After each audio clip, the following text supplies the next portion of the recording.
Bharatiya Janata party समाज जिंदाबाद जिंदाबाद जिंदाबाद। करनाल साथियों संघर्ष करो, हम तुम्हारे साथ हैं। नरेंद्र मोदी होश में आओ, होश में आओ, होश में आओ।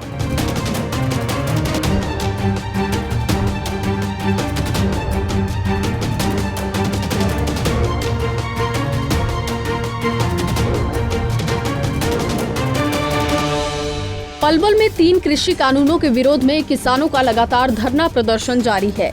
किसानों के धरना स्थल पर कांग्रेस के राज्यसभा सांसद दीपेंद्र हुड्डा पहुंचे और किसानों को संबोधित करते हुए केंद्र और खट्टर सरकार पर जमकर निशाना साधते हुए कहा कि किसानों की मांगे पूरा करने की बजाय बीजेपी सरकार ने किसानों पर जुल्म किया।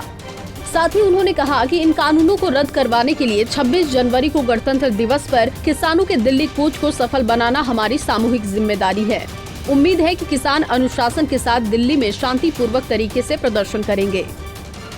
पंजाब से चला कर रामलीला ग्राउंड दिल्ली में जा रहा था, हरियाणा में रुकने का कोई कार्यक्रम नहीं था, मगर जैसे ही किसान हरियाणा में आया तो आपने देखा पीपली में कहीं लाठीचार्ज हुआ, कहीं आंसू गैस के गोले छोड़े गए, कहीं वाटर कैन से किसान की छाती पे ऐसी कड़ाके की सर्दी के अंदर पानी की बौछारें हुई, तो कहीं सड़क खोदने का काम हुआ।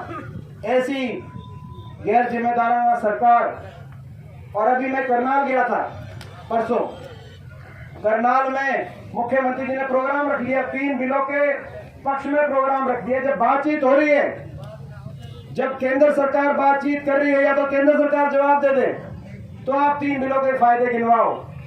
जब बातचीत हो रही है तो बीच में उकसाने वाले ऐसे कदम, लोगों ने वहां पे कार्यक्रम, पूरे गांव ने, पूरे इलाके ने कहा कि आप कार्यक्रम मत करो, फिर भी आप टकराव होगा, मगर फिर भी मुख्यमंत्री जी ने कहा नहीं मैं कार्यक्रम करूंगा। टकराव की स्थिति पैदा वहां पे करने के लिए आप पूरी तरीके से जिम्मेदार। तो हरियाणा सरकार ने तो जितना जुल्म ढाया किसान पे, मैं समझता हूँ वो देश में हरियाणा कृषि प्रधान प्रदेश के रूप में जाना जाता था। आज हरियाणा सरकार देश में ऐसी सरकार के रूप में जाना जाती जो सबसे पहले किसान पे लठ बरसाने में, आंसू गैस छोड़ने में सबसे पहले आती है। तो आज मैंने जैसे कहा कि एक किसान आंदोलन का नेतृत्व करे किसान संगठन, जो भी रूपरेखा देंगे, मुझे पूरी उम्मीद और विश्वास है कि वो रूपरेखा अनुशासित और एक शांतिपूर्ण एक प्रदर्शन की एक रूपरेखा आएगी।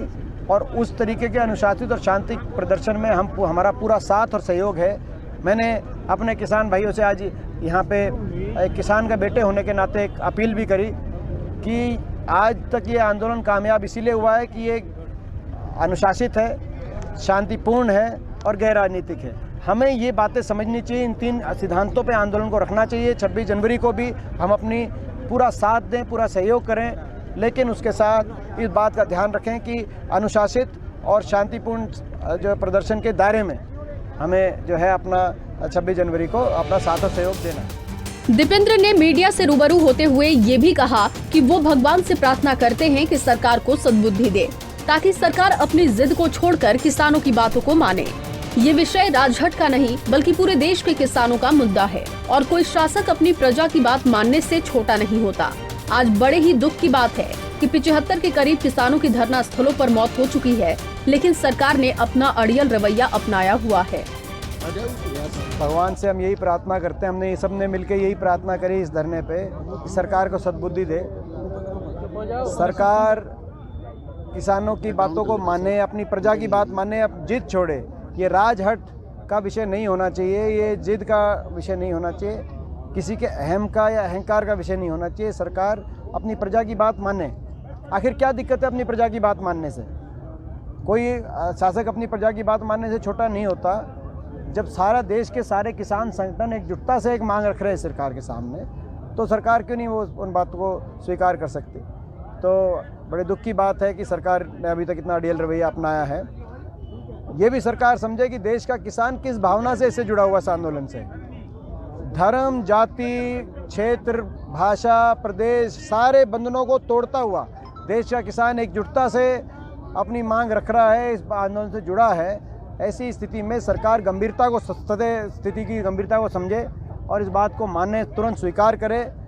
और मैं देश के किसान को भी नमन करता हूँ, अपने सारे किसान भाइयों को। मुझे गर्व है मेरे को कि जो है कि भाई हमारे किसानों में हमें गर्व है एक किसान के बेटे के रूप में मेरे को गर्व है कि इतने अनुशासन और अहिंसा के रास्ते पे ये इतना बड़ा आंदोलन जो जिसने विश्व स्तर पे इस आंदोलन की गूंज पहुंची है, तो ऐसा आंदोलन जो है खड़ा हुआ है। गौरतलब है कि पलवल के नेशनल हाईवे 19 पर किसानों का धरना प्रदर्शन पिछले 49 दिनों से जारी है और वो कृषि कानूनों को रद्द करवाने की मांग को लेकर क्रमिक भूख हड़ताल भी कर रहे हैं।